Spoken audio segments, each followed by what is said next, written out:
Deer students, welcome to chemosphere by Moumita. দেখো, আজকে part 3 চলছে প্রিভিয়াস ইয়ারের এএমআরএস এর পিজিটির কোয়েশ্চেনের।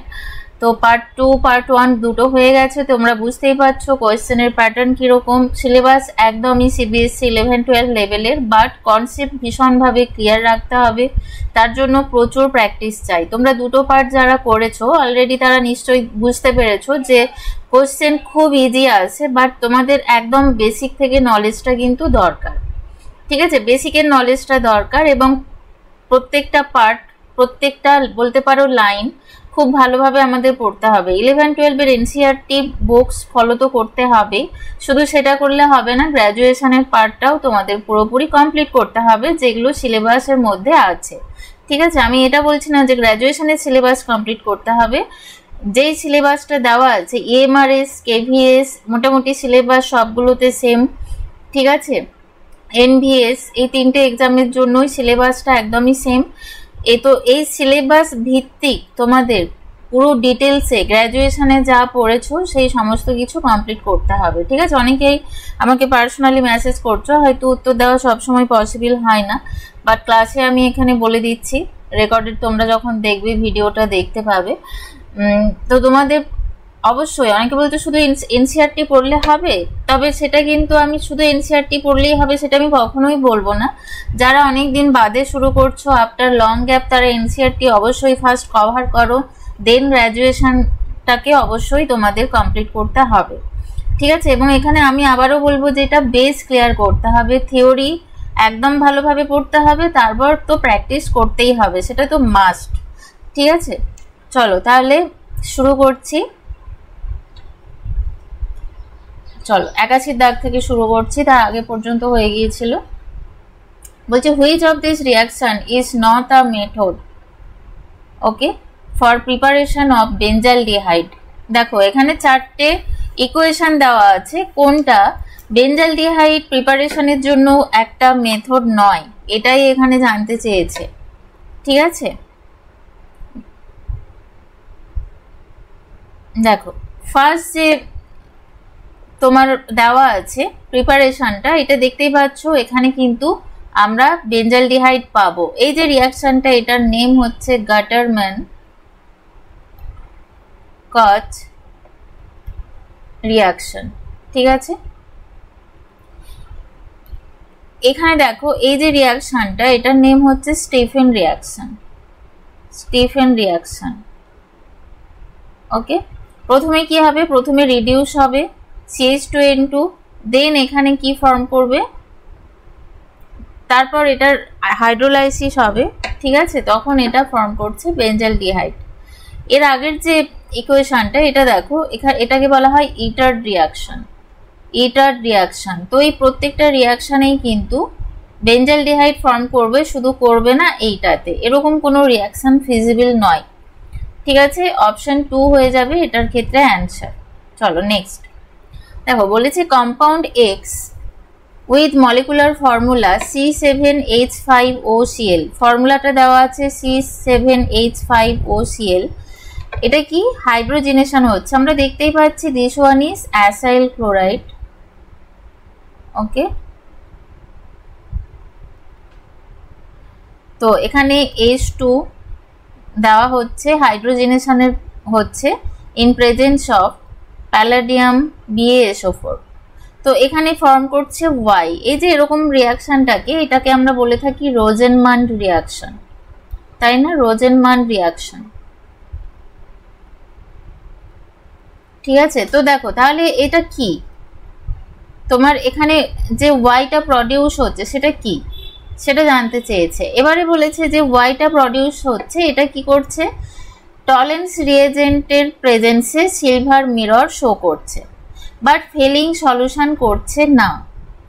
দেখো এবারে ফেলিং সলিউশন আমরা যেটা জানি, ফেলিং সলিউশন কি করে, ফেলিং সলিউশন অনলি অ্যালিফ্যাটিক অ্যালডিহাইডের সাথে রিঅ্যাক্ট করে। অ্যালিফ্যাটিক অ্যালডিহাইডের সাথে রিঅ্যাক্ট করে, তাহলে এর ক্ষেত্রে করছে না, এর ক্ষেত্রে অনলি টলেন্স রিয়েজেন্ট এখানে সিলভার মিরর শো করছে। তাহলে আমরা বলতে পারি এটা কি, দিস ওয়ান ইজ বেঞ্জালডিহাইড। ঠিক আছে, এটা অবশ্যই বেঞ্জাইলডিহাইড। ঠিক আছে, এটা ছিল তাহলে কি, এটা ছিল COCl। ঠিক আছে, চলো next question. What is the change in oxidation number of sulphur in the half reaction. এখানে একটা হাফ রিয়াকশন দেওয়া আছে যেখানে সালফারের অক্সিডেশন নাম্বার চেঞ্জটা আমাদের কত হচ্ছে বলতে হবে। দেখো আমরা যদি S4 জাস্ট এখানে সিম্পল ক্যালকুলেশন আর কিছুই নেই, S4O6 2 এখানে আমরা কিভাবে ক্যালকুলেশন করব, সালফারের x যদি ধরে নিই তাহলে 4x plus 6 into -2 equal to -2, আর x ইকুয়াল টু হয়ে যাবে, দেখো x ইকুয়াল টু হয়ে যাচ্ছে 10/4 2.5, SO4 2 এখানে হচ্ছে কি একটাই সালফার, x plus 4 into -2 equal to -2, আর x ইকুয়াল টু +6, তাহলে 2.5 থেকে +6 গেল অপশন।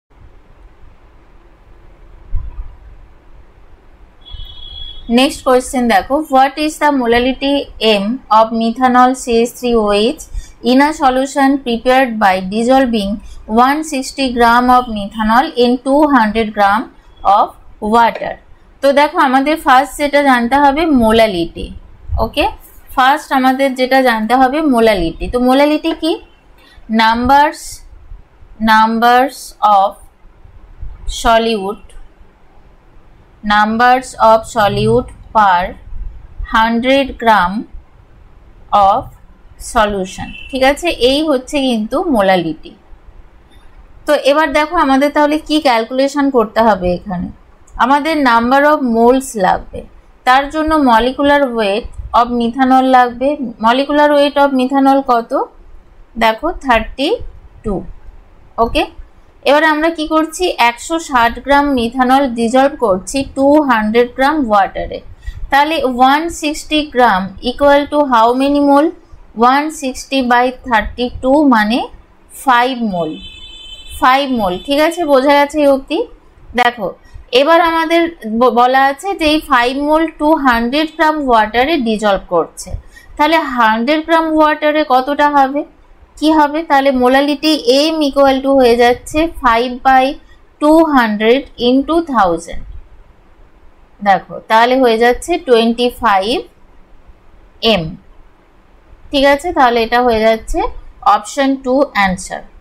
চলো next, a catalyst is the finely divided state is more efficient because in this state, বলছে একটা ক্যাটালিস্ট যখন সূক্ষ্মভাবে চূর্ণ থাকে, ফাইনলি ডিভাইডেড মানে আমরা বাংলায় যেটাকে বলি চূর্ণ, ইজ মোর এফিসিয়েন্ট বিকজ মানে একটা ক্যাটালিস্ট যেটা মানে খুব সূক্ষ্ম দানা একদম চূর্ণ হিসেবে থাকে, সেটা সবসময় এফিসিয়েন্টলি ওয়ার্ক করে রিয়াকশন মিডিয়ামে। কেন, তার কারণ হিসেবে ABC 3টে দেওয়া আছে, এদের মধ্যে কোনটা বা কোনগুলো সঠিক। More activity centers are formed, more surface area is available, more energy is stored in catalyst। দেখো এনার্জি স্টোর থাকে এরকম কোনো ব্যাপার নেই। এবারে যখন ধরো সূক্ষ্মভাবে ধরো এরকম একটা ক্যাটালিস্ট আমি ধরে নিলাম এটা একটাই বড় পার্টিকেল, ঠিক আছে, তাহলে এর একটা সারফেস থাকবে। এবার যখন এটাকে আমি সূক্ষ্মভাবে গ্রাইন্ড করে দিলাম, ধরো এটা এরকম অনেকগুলো ছোট ছোট ছোট ছোট পার্টিকেল, অসংখ্য, সেটা আমরা কাউন্ট করতে পারবো না। ঠিক আছে, এত ছোট ছোট পার্টিকেল নিয়ে এটা কি হলো, আমি ভেঙে দিলাম, যেটাকে বলছি চূর্ণ।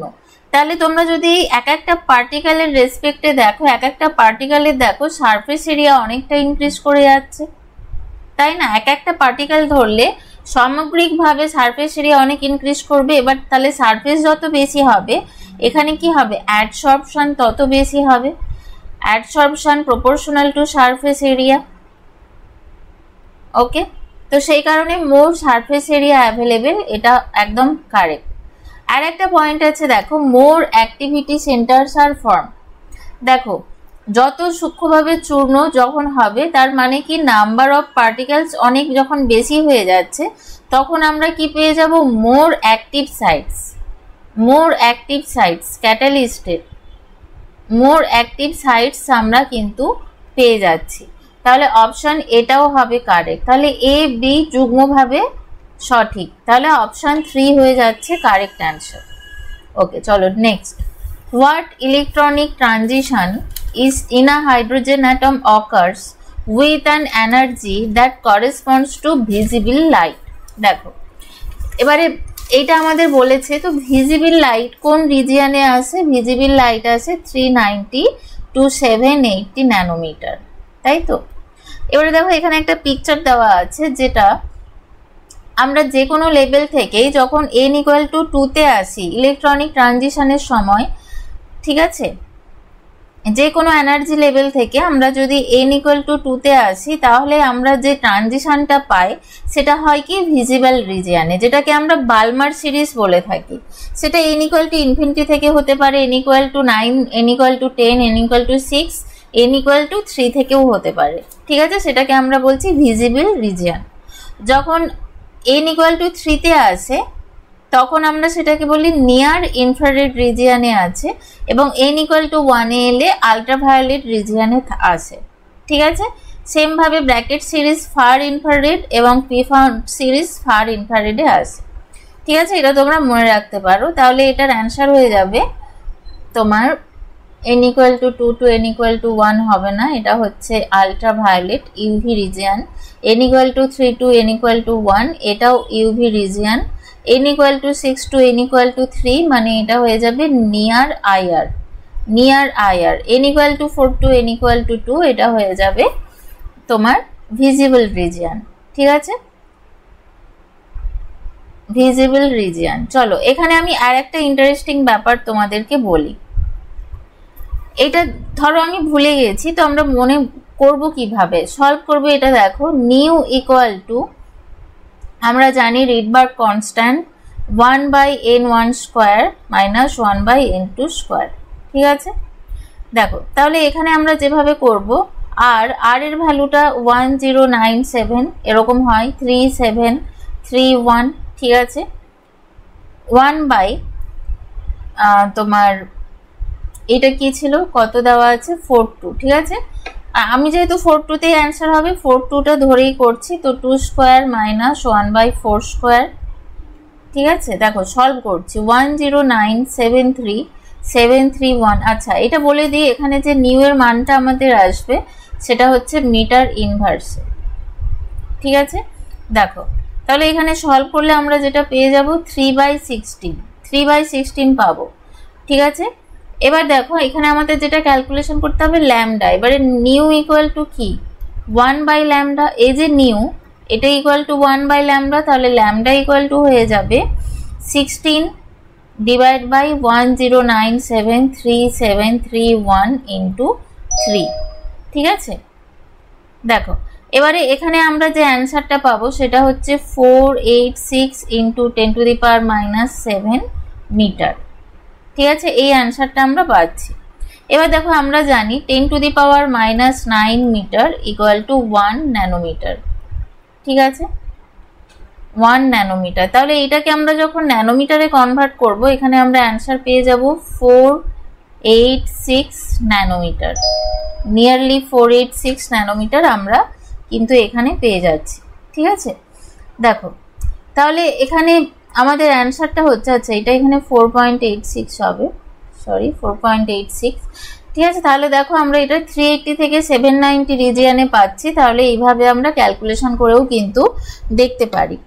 চলো নেক্সট দিয়েছে, if it takes 32 ml of 0.100 m HCl to titrate 25 ml of barium hydroxide solution to the equivalence point, what is the molarity of the original barium hydroxide solution, ঠিক আছে।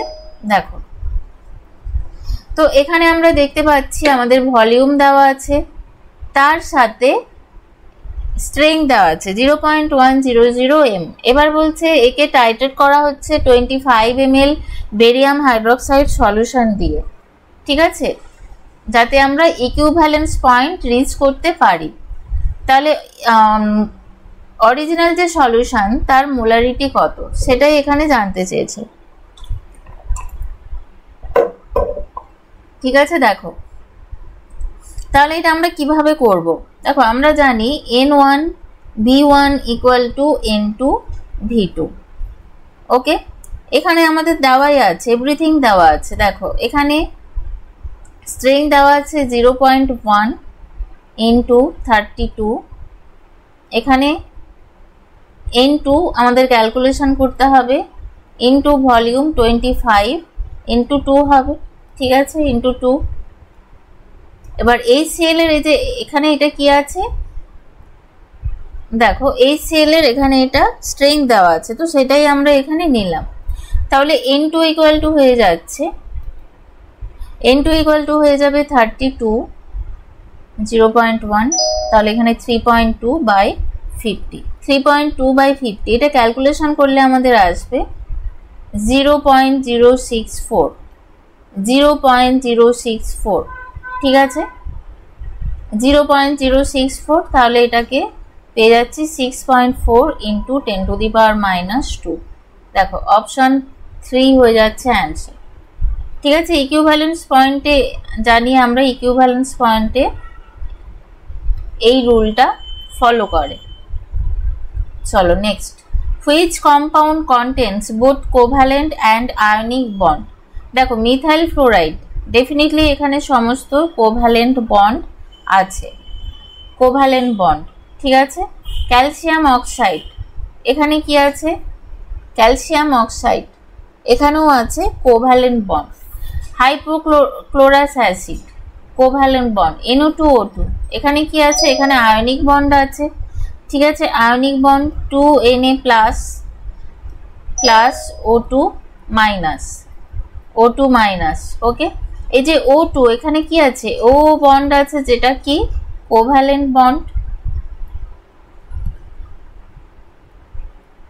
কোভ্যালেন্ট বন্ড, ঠিক আছে। তাহলে এটার answer হয়ে যাবে option 1, ঠিক আছে। চলো নেক্সট, পরের কোয়েশ্চেন দেখো, এ sample of concentrated sulphuric acid is 95.7% H2SO4 by weight and its density is 1.84 gram per ml. The molarity of H2SO4 in solution. দেখো মোলারিটি মানে এখানে সেম আমাকে নাম্বার অফ মোল জানতে হবে, number of moles in 1 litre solution, ঠিক আছে, তখনই আমরা কি পাবো, মোলারিটি পেয়ে যাব। এবার এটা তাহলে ক্যালকুলেশন কিভাবে করতে হবে, দেখো ডেনসিটি দেওয়া আছে D ইকুয়াল টু 1.84 গ্রাম পার ml। Sulphuric acid, concentrated sulphuric acid দেওয়া আছে 95.7% H2SO4, ঠিক আছে, 95.7% H2SO4 দেওয়া আছে বাই ওয়েট। দেখো তাহলে এখানে আমরা H2SO4 এর পরিমাণটা মানে N equal to 95.7 by molecular weight দিয়ে ভাগ করলে পেয়ে যাচ্ছে, ঠিক আছে, এটা নাম্বার অফ মোল। এবারে এখানে ডেনসিটি দেওয়া আছে, এখানে আমরা তাহলে ভলিউম ক্যালকুলেশন করে নিতে পারবো, D equal to M by V or V equal to M by D, ঠিক আছে। M কি 100, এই যে 95.7% দেওয়া আছে, তাহলে ডেনসিটি দিয়ে ভাগ করব 1.84, ভলিউম পেয়ে যাচ্ছে, ঠিক আছে। দেখো তাহলে এই যে ভলিউমটার মধ্যে এত মোল আছে, তাহলে 1000 লিটার, এই 1 লিটার বা 1000 ml এ কত আছে, এটা আমাদের কিসে আছে, ml এ আছে, তাই তো। তাহলে এত ml এ এত মোল আছে, তাহলে 1 ml এ কত আছে, 95.7 বাই 98 বাই 100, 1.84। এটার যদি আমরা ক্যালকুলেশন করি 95.7 বাই 98 ইন্টু 1.84 বাই 100 ইন্টু, এবারে তাহলে আমাদের ক্যালকুলেশন করতে হবে 1000 ml এ কত আছে, ঠিক আছে, 1000 ml এ কত আছে। চলো তাহলে এখানে আমরা পেয়ে যাব, মোটামুটি এটা ক্যালকুলেশন করলে আমরা সলভ করে পাবো 18 হচ্ছে মোলারিটি, ঠিক আছে। দেখো অপশন 4 আসবে এখানে অ্যান্সার, ওকে। চলো নেক্সট দেখো, এবার বলছে predict the signs of del H0, del S0 and del G0 for the vaporization of liquid water at 180 degree centigrade and 1 atmosphere pressure। দেখো এখানে ভেপোরাইজেশন হচ্ছে ওয়াটারের 180 ডিগ্রি সেন্টিগ্রেড, এমনিতে আমরা জানি এর বয়লিং পয়েন্ট 100 ডিগ্রি সেন্টিগ্রেড। তো 180 ডিগ্রি সেন্টিগ্রেডে ভেপোরাইজেশন হচ্ছে মানে বেশ ভালো রকম কিন্তু এখানে এনার্জি, এখানে ভালো রকম এনার্জি এখানে পাচ্ছে, হিট এনার্জি। এবার দেখো ভেপোরাইজেশন কি, এটা হচ্ছে একটা এন্ডোথার্মিক প্রসেস। এন্ডোথার্মিক প্রসেস যেখানে কি করবে, হিট অ্যাবজর্ব হবে, তাই তো। এটা একটা vaporisation is endothermic process and it requires heat, এটা হিট অ্যাবজর্ব করে। এটা কি ΔH পজিটিভ, এই যে প্রসেসটা এটাতে হয়ে যায় ΔH পজিটিভ, ঠিক আছে। দেখো তাহলে ΔH পজিটিভ মানে ΔH গ্রেটার দ্যান 0 হবে, তাহলে যেখানে ΔH লেস দ্যান 0 আছে আমি সেটা প্রথমেই বাদ দিয়ে দেবো। এরপর আছে ΔS। দেখো ভেপোরাইজেশন হওয়া মানে কি, ডিসঅর্ডারনেস আসবে, ডিসঅর্ডারনেস আসছে, এটা একটা ডিসঅর্ডার স্টেট ভেপারটা, ঠিক আছে। মলিকুলগুলো কি করছে, লিকুইড ফেজ থেকে ভেপার ফেজে যাচ্ছে, তাহলে ডেফিনেটলি এখানে ΔS কি হবে, পজিটিভ হবে। তাহলে ΔS বাকি তিনটে যে আছে তার মধ্যে ΔS যেখানে নেগেটিভ সেটা প্রথমেই আমরা বাদ দিয়ে দেবো, ঠিক আছে। এবার দেখো ভেপোরাইজেশন এটা একটা স্পন্টেনিয়াস প্রসেস, এবং যে কোনো স্পন্টেনিয়াস প্রসেসের ক্ষেত্রে কি হয়, ΔG নেগেটিভ হয়, নেগেটিভ হয়। তাহলে ΔG গ্রেটার দ্যান 0 কখনো হবে না, তাহলে অপশন 2টা হয়ে যাচ্ছে আমাদের অ্যান্সার। ওকে, চলো next question. Which of the following solution will act as buffer solution. দেখো কোন সলিউশনটা বাফার সলিউশন হিসেবে ওয়ার্ক করবে, এটা যদি আমাদের ক্যালকুলেশন করতে হয় তাহলে আমাদের দেখে নিতে হবে যে কোথায় সল্ট থাকছে, ঠিক আছে। কনজুগেট অ্যাসিড সল্ট বা কনজুগেট বেস সল্ট আমরা কোথায় পাচ্ছি, ঠিক আছে। তার সাথে এক্সেস অ্যাসিড বা বেস থাকতে হবে, তবেই সেটাকে আমরা বাফার সলিউশন বলবো। এবার দেখো এখানে ফার্স্ট যে কোয়েশ্চেনটা এখানে দিয়েছে 10 ml 0.1 m NaOH, 10 ml 0.1 m NaOH মানে 10 into 0.1 ml NaOH 0.1 sorry m NaOH, এর অর্থ হলো এটা গুণ হয়ে গেলে 1 মিলিমোল NaOH। দেখো এরপর বলছে 5 ml 0.1 m HCl, এর অর্থ হলো এটা হচ্ছে 0.5 মিলিমোল NaOH। দেখো তাহলে এখানে আমরা যেটা দেখতে পাচ্ছি বেস এক্সেস আছে, বেস বেশি, তাহলে এই যে ফার্স্ট যে সলিউশনটা এক্সেস বেস, তাহলে এটা কি হবে actually, this one is basic solution, basic solution. Okay, same ভাবে আমরা যদি পরেরটা দেখি বিতে, বিতে কি কি আছে দেখো, বিতে আছে 10 ml 0.1 m NaOH, তার মানে এখানে আর করে দেখাচ্ছি না, এটাতে তাহলে হয়ে যাচ্ছে 1 মিলিমোল NaOH, ওকে, প্লাস 1.5 মিলিমোল CH3OH, CH3COH। তাহলে দেখো এখানে কি থাকছে, কনজুগেট বেস তৈরি হবে, কনজুগেট বেস এখানে কিন্তু তৈরি হচ্ছে, ঠিক আছে। কনজুগেট বেস তার সাথে, কনজুগেট বেস তার সাথে প্লাস এক্সেস উইক অ্যাসিড। দেখো উইক অ্যাসিডের পরিমাণ বেশি, তাহলে এক্সেস উইক অ্যাসিড এখানে থাকবে, তাহলে এটা কি হচ্ছে, এটা একটা বাফার সলিউশন কিন্তু হচ্ছে, তাহলে অপশন বিটা কারেক্ট হবে। এরপর বলছে 10 ml of 0.1 m NH3 plus 10 ml 0.1 m NH4Cl। দেখো এটা কি, এটা হচ্ছে কনজুগেট অ্যাসিড সল্ট, NH4Clটা কি, কনজুগেট অ্যাসিড সল্ট, আর এটা কি, এই যে NH3 এটা হচ্ছে উইক বেস, উইক বেস, তাহলে এটা একটা বাফার।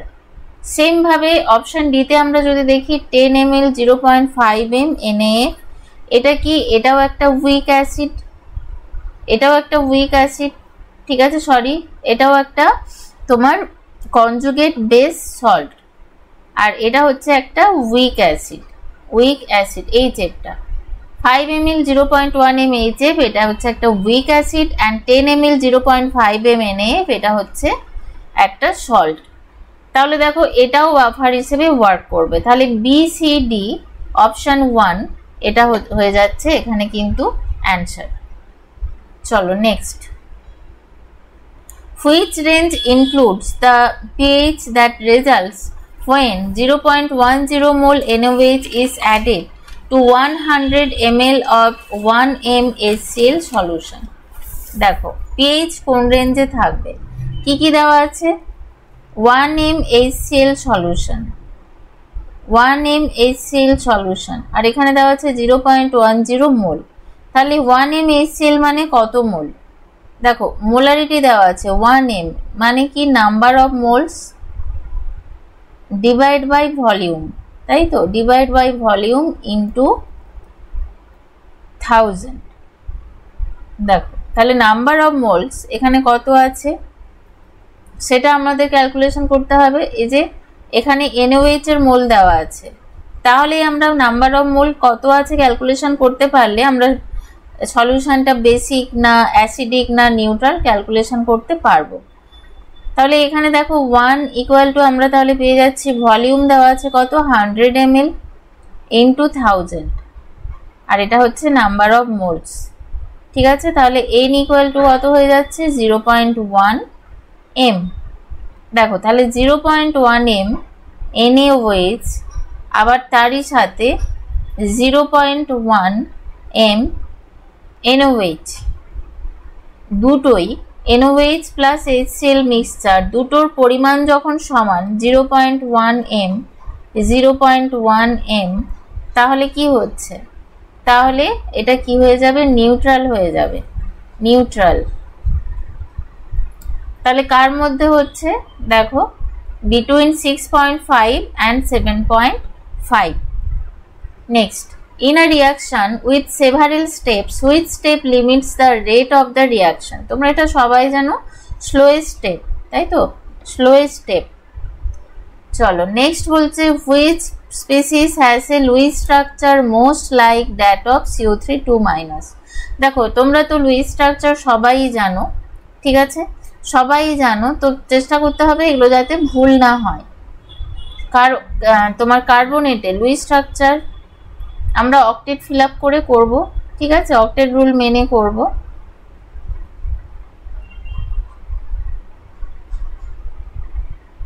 এটা তাহলে নেগেটিভ হবে।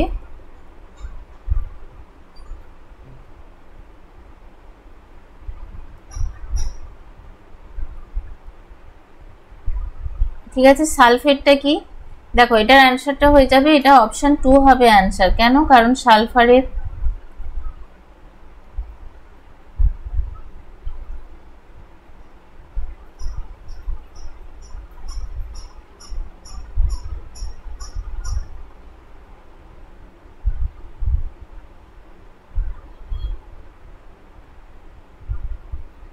ঠিক আছে। চলো আচ্ছা আচ্ছা, বাকি যেগুলো এখানে আছে দেখো BCl3 এটার একটা প্ল্যানার স্ট্রাকচার, ওকে, এখানে ইলেকট্রন শেয়ারিং এর মাধ্যমে হয়, বোরনের অক্টেট ফিল আপ এখানে হয় না, ঠিক আছে।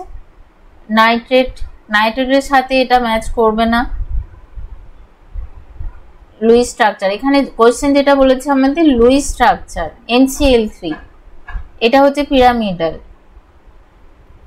আচ্ছা, এরপর দেখো which of the following are amphoteric, which of the following are amphoteric, কি কি আছে, সোডিয়াম হাইড্রোক্সাইড এটা কখনোই অ্যাম্ফোটেরিক নয়, ঠিক আছে, এটা OH মাইনাস আয়ন দেয় অনলি, ফেরিক হাইড্রোক্সাইডও তাই, ঠিক আছে। তারপর দেখো বেরিয়াম হাইড্রোক্সাইড এটাও তাও। HCO3 মাইনাস কি করে, HCO3 মাইনাস কিন্তু H প্লাস আয়ন দিতেও পারে, আবার H প্লাস আয়ন দিতেও পারে, আবার অ্যাকসেপ্টও করতে পারে, তার মানে এটা হচ্ছে কিন্তু amphoteric.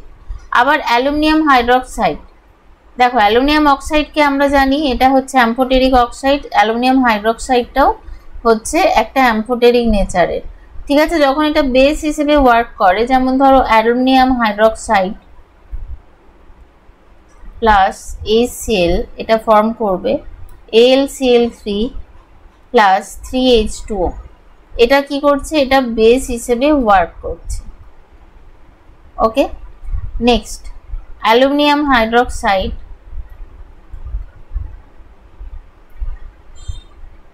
Hydroxide plus sodium hydroxide. ঠিক আছে, এখানে এটা কি করবে? অ্যাসিড হিসেবে ওয়ার্ক করবে। সোডিয়াম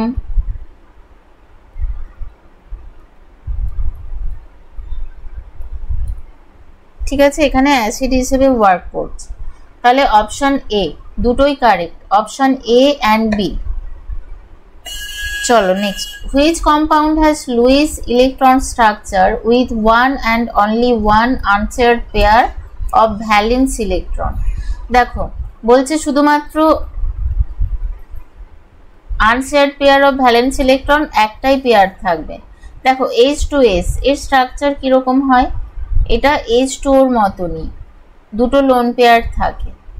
CH4 এ কোনো লোন পেয়ার থাকে না, জানো, এটা টেট্রাহেড্রাল স্ট্রাকচার, এখানে কোনো আনশেয়ার্ড পেয়ার অফ ইলেকট্রন থাকে না। তো এখানে দুটো আছে, তার মানে এই দুটোর কোনোটাই হবে না। সেম ভাবে NH2 মাইনাস, NH3 এর সাথে এটা আলাদা, কি এখানে একটা হাইড্রোজেন নেই, তার বদলে এখানে কি থাকবে? একটার বদলে দুটো লোন পেয়ার। ওকে, এবার দেখো যদি H3O প্লাসে আসো, তাহলে H2S আর H2O দুটোর স্ট্রাকচার একই, কিন্তু যখনই H3O প্লাস হয়ে যাচ্ছে, আটটা লোন পেয়ার ইউজ হয়ে যায়, তখন এখানে শুধুমাত্র একটাই লোন পেয়ার থাকে। সেই কারণে অ্যান্সারটা হয়ে যাবে H3O প্লাস। ঠিক আছে, এটার মধ্যে কি আছে? Unshared pair of valence electron. চলো next, which of the following are not state function. দেখো Q plus W equal to কি? U, internal energy.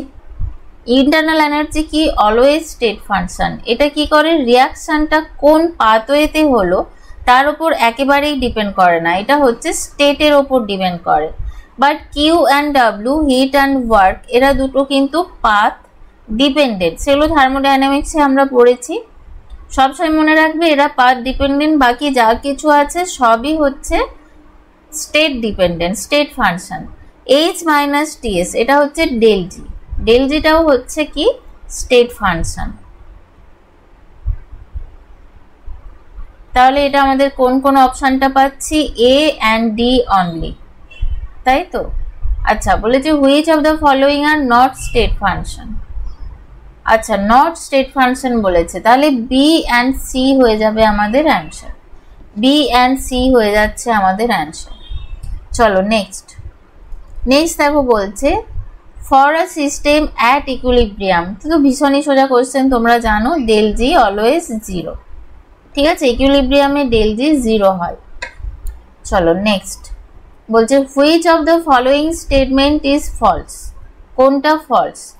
Entropy is a measure of disorderness or randomness of a system. একদমই তাই। যখন কোনো সিস্টেমের randomness বাড়ে, ডিসঅর্ডারনেস বাড়ে, তখন আমরা বলি এন্ট্রপি ইনক্রিজ করেছে। এন্ট্রপির মাধ্যমে আমরা বোঝাতে পারি সিস্টেমটা কি স্টেটে আছে। For a system equilibrium, at equilibrium del G equal to zero, তাহলে এটাও সঠিক। In a spontaneous process del S system is always greater than zero, মানে পজিটিভ বলছে, এটা কিন্তু হবে না। কেন হবে না? দেখো যখন আইস মেল্ট করছে, এটা কিন্তু স্পন্টেনিয়াস প্রসেস হয়, স্পন্টেনিয়াস প্রসেস, বাট মেল্ট হচ্ছে মানে কি? ডিসঅর্ডারনেস আসছে। আইসে কি ছিল? মলিকুলগুলো অ্যারেঞ্জ হইতে ছিল, বা মেল্টিং এর সময় এটা থাকছে না, র্যান্ডমনেস বাড়ছে, মানে greater than zero, del S এখানে পজিটিভ। কিন্তু দেখো যখন ফ্রিজ হবে, ফ্রিজিং এটাও তো স্পন্টেনিয়াস প্রসেস। ঠিক আছে, স্পন্টেনিয়াস প্রসেস। তো সেক্ষেত্রে এখানে কি হচ্ছে, এখানে ডেল এস নেগেটিভ হচ্ছে। লো টেম্পারেচারে যখন আমরা তোমার ফ্রিজে করছি, ফ্রিজিং সেটা ডিফারেন্ট জিনিস, ঠিক আছে। সেখানে আমাকে বাইরে থেকে আমি এনার্জি দিয়ে করছি, বাট স্পন্টেনিয়াসলি যেখানে ফ্রিজিং হয় লো টেম্পারেচারে, সেখানে কি ডেল এস সেটা নেগেটিভ হবে, কারণ এখানে ফ্রিজিং হচ্ছে যখন ডিসঅর্ডারনেস কমছে, র্যান্ডমনেস কমছে, তাহলে ডেল এস নেগেটিভ, তার মানে অপশন 3টা ভুল হবে। 4টাও দেখে নিই, বলছে the first law of thermodynamic states that the total energy in the universe is constant. এটা তো একদমই সঠিক, তাই না? এটা একদমই সঠিক, তাহলে অ্যান্সার হয়ে যাবে 3। ফার্স্ট ল কি বলছে, energy can neither be created nor be destroyed. Total energy of universe কি, constant. Okay, the mass and energy of an isolated system remains constant, ঠিক আছে। The total energy of a system and its surrounding must remain constant although it may be changed from one form to other. ওকে, এটা হচ্ছে first ল। তাহলে আমরা অ্যান্সারটা পেয়ে গেলাম option 3। চলো আজকের লাস্ট কোয়েশ্চেন দেখো কি বলছে, sodium carbonate can be made by heating sodium hydrogen carbonate. এবার এখানে দেওয়া আছে এই রিয়াকশানের del H value 128.9 kilo joule and del S value দেওয়া আছে 321 জুল পার কেলভিন।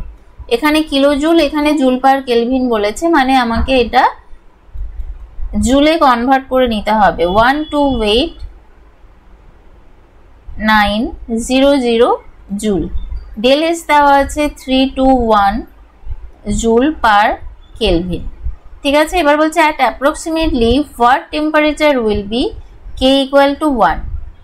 দেখো কে ইকুয়াল টু 1 মানে আমরা জানি del G 0 equal to minus RTln K, তাহলে কে ইকুয়াল টু 1 মানে ডেল জি 0 ইকুয়াল টু 1 হয়ে যাবে। আবার আমাদের টেম্পারেচারটাকে ক্যালকুলেট করতে হবে, তো ডেল জি সাথে ডেল এস ডেল এইচ এর যে একটা ইকুয়েশন আছে সেটা কি, del G equal to del H minus T del S. এবারে ডেল জি 0 হয়ে গেলে তাহলে টি ইকুয়াল টু হয়ে যাবে del H by del S. দেখো del H by del S. এবারে এই যে ভ্যালুটা এটা জুলে আছে, ঠিক আছে, এটা জুল পার কেলভিন, তাহলে এই ভ্যালুগুলো বসালে এখানে আমরা যে অ্যান্সারটা পাবো 128.900 বাই 321, ঠিক আছে, জুল পার কেলভিন, এটা জুল। অ্যান্সারটা আমরা পাবো কেলভিনে এবং অ্যান্সারটা হয়ে যাবে 401.6 কেলভিন। এখানে দেখো দুটো ডিজিটই দেওয়া আছে, বাট একটা কেলভিন আর একটা সেন্টিগ্রেডে, তো অপশন 3টা হয়ে যাচ্ছে আমাদের অ্যান্সার, ঠিক আছে। আরও 20টা কোয়েশ্চেন বাকি আছে, আমি খুব তাড়াতাড়ি ওটা করিয়ে দেবো। তো তোমাদের কিছু বুঝতে না পারলে কমেন্ট সেকশনে অবশ্যই জানিও, এবং যখন কমপ্লিট হয়ে যাবে পুরো সিরিজটা আমি টেলিগ্রাম গ্রুপে তোমরা জয়েন করতে পারো, হোয়াটসঅ্যাপ গ্রুপেও জয়েন করতে পারো, লিঙ্ক দেওয়া আছে ডেসক্রিপশন সেকশানে, ঠিক আছে। আমি পিডিএফটা দিয়ে দেবো কমপ্লিট হয়ে যাওয়ার পরে। ওকে, আর আমাদের কোর্সের ব্যাপারে একটু বলে দিই। দেখো আমাদের কেভিএস এমআরএসকে টার্গেট করে যে কোর্সটা আছে সেখানে তোমরা কিছু তোমার রেকর্ডেড ক্লাস কিছু পাবে আগের, কারণ নইলে এই কম সময়ের মধ্যে পুরো সিলেবাস কমপ্লিট হবে না। কিছু রেকর্ডেড ক্লাস পাবে, তার সাথে লাইভ ক্লাস তো অবশ্যই এখানে হচ্ছে, সাথে এমসিকিউ প্র্যাকটিস, ঠিক আছে। এবং প্রত্যেকটা ক্লাসের তোমরা রেকর্ডেড ক্লাস পেয়ে যাবে, প্রত্যেকটা লাইভ ক্লাসের রেকর্ডেড তোমরা সবসময় পেয়ে যাবে, কারণ প্রত্যেকের পসিবল হয় না ক্লাস টাইমে ক্লাস করে নেওয়া, এবং যে কোনো টাইমে তোমরা আমার সাথে কন্ট্যাক্ট করতে পারবে যে কোনো প্রবলেমের জন্য, ঠিক আছে। তার জন্য এই নাম্বারে মেসেজ করতে হবে, কোনো যদি কোয়ারি থাকে বা তোমরা অ্যাডমিশনের ব্যাপারে কিছু যদি কোয়ারি থাকে তোমাদের, তোমরা এই নম্বরে মেসেজ কন্ট্যাক্ট করে নেবে। আর এই কোর্স যদি কেউ পারচেস করতে চাও অবশ্যই কেমোস্ফিয়ার অ্যাপটা ডাউনলোড করবে, তাহলে ওখানেই কোর্সগুলো শো করবে। আর একটা কোর্স আমাদের চলছে যেটা হচ্ছে টিচিং অ্যাপটিটিউড প্লাস সিডিপি, দুটোকেই টার্গেট করে, ঠিক আছে। কারণ এমআরএস এ যে কোয়েশ্চেন টাইপগুলো আছে তার জন্য all over teaching aptitude CDP পুরোটাই কিন্তু কমপ্লিট করতে হবে। এবং এই যে তোমার কোর্সটা, এটা তোমাদের যে কোনো টিচিং রিক্রুটমেন্ট এক্সামের জন্যই কাজে লাগবে, ঠিক আছে। এটা তোমার প্রত্যেকটাই লাইভ ক্লাস, এখানে কোনো রেকর্ডেড ক্লাস নেই, এটা এখানে প্রত্যেকটাই লাইভ ক্লাস থাকবে। অ্যাক্টিভিটি বেসড পেডাগজি করানো হবে যা আছে সিলেবাসে, case study based question solve করানো হবে, ডিটেল টেস্ট সিরিজ থাকবে, ঠিক আছে। ডিউরেশন থাকছে 3 মান্থ এবং ভ্যালিডিটি থাকবে 1 ইয়ার, মানে 1 ইয়ার ধরে তোমরা পুরো কোর্সটাই অ্যাক্সেস করতে পারবে। মাত্র একবারই এটা পারচেস করতে হবে এবং এটা কোর্স ভ্যালু অনলি 1499, ঠিক আছে। কেউ যদি অ্যাডমিশন নিতে চাও তাহলে এই নম্বরে কন্ট্যাক্ট করবে, ওকে।